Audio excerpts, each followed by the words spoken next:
Under the Mango Tree talks evolution, acceptance, and dance.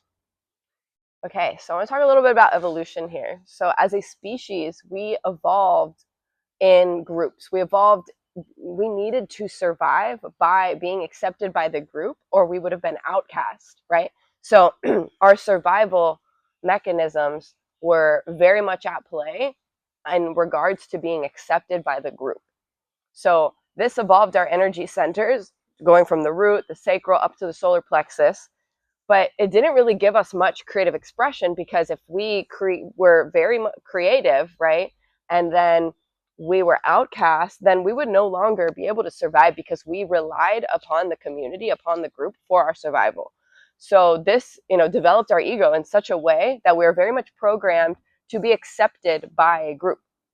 And so now that we no longer need to be accepted by the group that is near us in order to survive, we don't need to be fully accepted really by any group in order to survive, although we will always, through our creative expression, our vibe attracts our tribe. We will be accepted by someone, and we will find that sense of community somewhere. However, we have much greater range of travel, of movement, of connection through technology, through airplanes, of all these things, to be able to go to where we feel we can be accepted, right? So for the most part, here in the Western society, we have that privilege. And so now this ego, really, that is designed, or that has been conditioned to be accepted by a group in order to survive, is still kind of thriving off of that. We oftentimes still limit our expression, our creative expression, because we think that we need to be accepted by this group, and if we go deviate against the norm, then we're not going to be accepted, and then the ego literally thinks that it is going to die.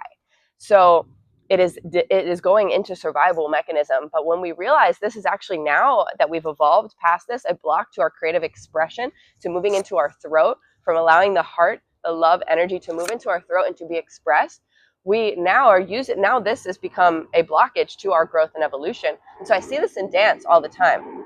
And when I tell people, oh, I lead ecstatic dance, I go to these ecstatic dance experiences, I lead this, I have this event, we'd love for you to come. Most of the time, people tell me, oh, I'm not a dancer, oh, I don't create, oh, I'm not creative, I'm not an artist, I'm not this and this and this. It's just all of these limiting beliefs. They just come and share this with me pretty immediately, a lot of the times, for people who are new to ecstatic dance, and for people who don't regularly go, right? So, or don't already do any other form of dance or creative expression in this way. And so I tell them, this is actually why I've created this event. This is the exact reason, because me too.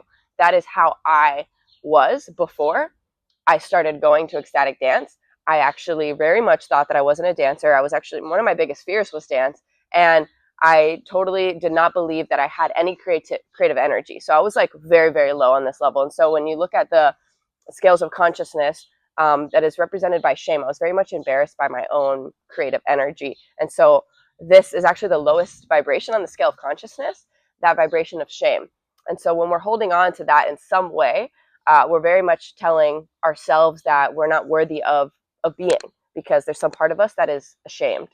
And when we think, oh, I'm not this, there's usually some part underneath that is a little embarrassed by whatever that creative energy is, because we're wanting to be accepted by the group, and feeling like we have to be accepted in order to survive. And so that's, again, going back to that survival mechanism that's really not necessary anymore in this day and age, that we can actually start to eradicate from our being. And that will allow for way more creative expression to flow up into these higher energy centers, because we're no longer relying on, oh, I need this to survive, I need to hide myself, I need to be ashamed, and that's going to protect me. So you could think of it as like, oh, thank you, shame, for protecting me. I no longer need this anymore. This was actually a very much outdated program that I needed a long, long time ago, before I was even born. But this is still conditioned in my psyche. So I'm releasing that. This comes from our ancestral patterns, right? And we can now begin to release this, thank this, and live a totally different life, a radically expressed life, one that is expressed from our heart's truth and our creative expression, that allows us to feel fulfilled in life, creative, flowing, because that is who we are. We are creative beings. We are divine energy. That is how we're made, through our sexual energy. And so if we're stifling that, we're blocking that in some way, we're really just blocking our life force, and we're blocking ourselves from being able to merge with who we truly are at our core. So that is why I do this ecstatic dance as well. So we can remember that we can literally move that shame out of our bodies, that guilt out of our bodies, and remember who we are beyond that.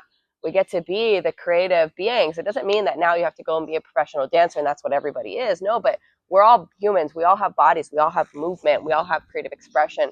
And we even evolved drumming and dancing in the tribes, right? And so now that we've kind of deviated away from that, we have these different things and whatnot. And so we can really come back to that essence of dance, of rhythm, of movement, and connect with the pure essence of who we are. And this ecstatic dance is not just, oh, okay, come fun, have fun, and blah, blah, like whatever. It's like, no, this is actually very deep and profound and healing on so many levels that actually impacts our society.